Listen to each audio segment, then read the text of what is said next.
طيب هنبدأ النهارده بقى نتكلم عن المشاكل او الحاجات اللي انا اخد بالي منها او ابص عليها كويس جدا وانا بعمل المعاينة بتاعتي عشان ابدأ اتكلم مع العميل فيها، وابدأ اقول له الحلول بتاعتي او ايه الحاجات اللي نتجت او اللي تسبب فيها مشاكل زي كده. اول حاجة زي ما اتفقنا الدور. ابدأ اشوف الدور، هل انا في النص ولا انا فوق في الاخر ولا انا في الارض تحت، وابدا اعرض او استعرض على العميل المشاكل اللي بتنتج عن الموضوع ده. زي ما اتفقنا ممكن اعرض عليه ان والله هتتاثر بالصوت، هتتاثر بالاتربه، هتتاثر بالعوامل الجويه، هتتاثر بالقرب من الشارع، هتتاثر ان انت في دور علوي او في دور اخير، فالعزل بتاع السطح لازم يبقى مهم جدا. كل دي عوامل ببدا الفت نظر العميل ليها.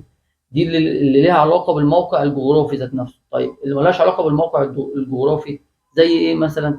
زي مثلا ان انا ممكن الاقي مثلا مساحه الغرف عندي صغيره، او الغرف مثلا ممكن تبقى مساحتها كبيره بس الغرفه الواحده فيها اكتر من منفذ استخدام، فيها اكتر مثلا غرفه فيها مثلا شباك وبلكونه وباب، فانا ما عنديش حوائط ان انا اقدر اعمل دولاب، ما عنديش حوائط ان انا احط السرير، اعمل مكتبه، اعمل كذا اعمل كذا.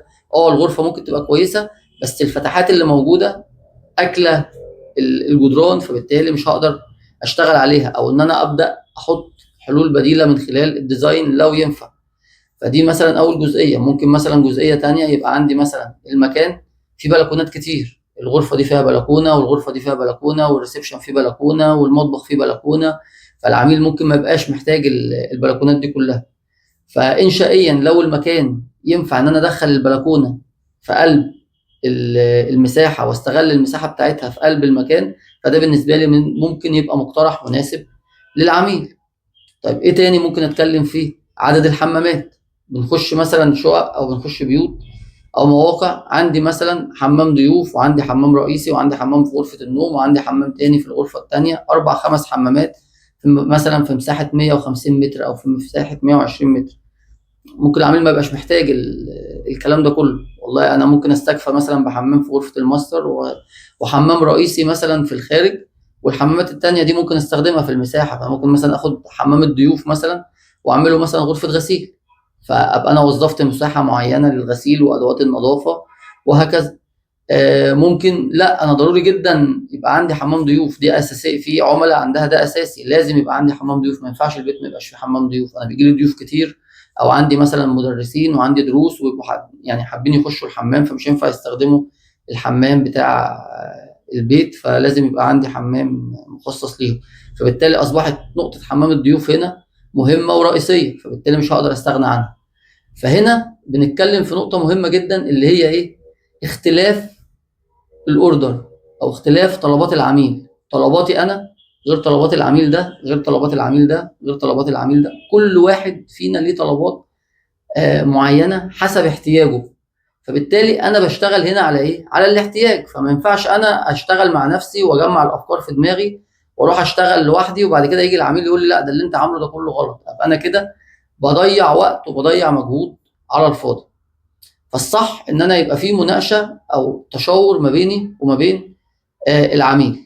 فاول حاجه زي ما قلنا ببدا اتعرف على المكان وابدا اظهر للعميل المميزات والعيوب اللي في المكان اللي انا شايفها. والله انا شايف انت عندك هنا يعني مساحه التهويه ومساحه الشمس اللي داخله ما شاء الله مناسبه جدا، فدي هتساعدنا مثلا ان احنا ممكن نعمل كذا كذا كذا كذا. لا انا شايف الغرف عندك كلها من الداخل، انا لازم مثلا اظبط موضوع التكييف، اعمل مثلا دوره فريش اير، لازم اعمل كذا اعمل كذا عشان استعوض عن الجزئيه دي. فيبقى عندي حلول بديله ابدا اتكلم مع العميل بناء على اللي انا شفته او بناء على دراستي للموقع. لو الموقع ده مثلا كان مسكون قبل كده، ناس كانت ساكنه في قلب البيت عايشه فيه والعميل ده لسه شاري، فابدا اعمل تشيك على لوحه الكهرباء، والله لوحه الكهرباء دي مناسبه ولا مش مناسبه. طب انا هعرف الحاجات دي ازاي؟ هتكلم برضه عن الموضوع ده بالتفصيل، ازاي اعرف لوحه الكهرباء مناسبه ولا مش مناسبه للمساحه اللي انا شغال فيها. العمر الافتراضي بتاع الاسلاك ده، هل هو لسه فيها عمر افتراضي ولا عمرها الافتراضي انتهى؟ العمر الافتراضي للاسلاك بيبقى من 15 ل 25 سنه حسب جوده السلك ونوعه.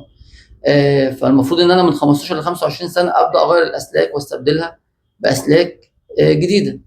فدي من الحاجات المهمه مثلا او الاساسيه لو انا شغال مثلا في موقع او بعين موقع كان ساكن قبل كده، ان انا ادرس لوحه الكهرباء اللي موجوده واشوف اللوحه دي مناسبه للاحمال اللي موجوده او الاحمال اللي هتبقى موجوده ولا لا.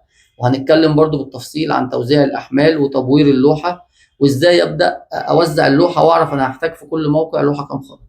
هنتكلم برضو عنها ان شاء الله بالتفصيل في المرات اللي جايه. فابدا اعمل تشيك على لوحه الكهرباء، ابدا اعمل تشيك على السباكه اللي موجوده وخدمات السباكه اللي موجوده، ده لو كان الموقع اوريدي ساكن قبل كده. وابدا اكتشف ده من خلال الارضيات، هل في رشح عندي في الحوائط، هل في مشاكل عندي في الحوائط نتج عنها رطوبه ولا لا، عشان ابدا اتتبع المشكله دي واشوف هي اصلا كانت بسبب ايه.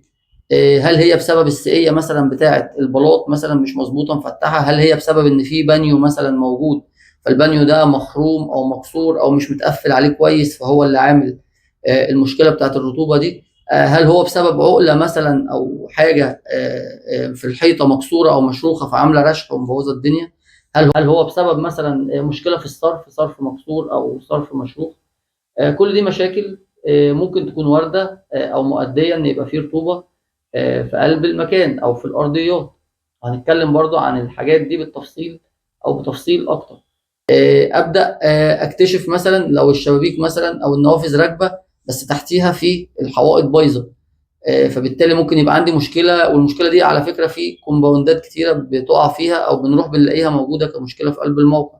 ان مثلا اللي مركب الشباك الالومنيوم او اليو بي في سي مركبه على حلق زفر. طب يعني ايه حلق زفر؟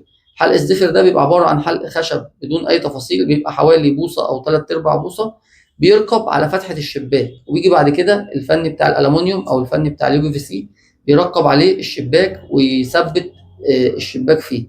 فالحلق ده السيكنس بتاع الحلق مش بيبقى مغطى بالكامل بقطاع الشباك، بيبقى في جزء بره من 5 سم 7 سم او اكتر من كده على حسب عرض البنايه.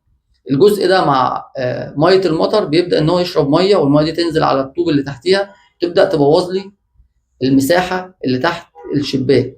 فمثلا مشكله زي كده هضطر ان انا اشيل الشباك واشيل الحلق واستعوض عنه مثلا بجلسه رخام، وان انا امم بقيه الحلوق مثلا ممكن اعملها سيراميك او اعملها محاره، بس اهم حاجه الجلسه عندي لازم تبقى رخام او سيراميك ويبقى فيها سنه ميول للخارج عشان الميه اللي تنزل بتاعه المطر تتقلب في الاخر ما تتقلبش على الداخل.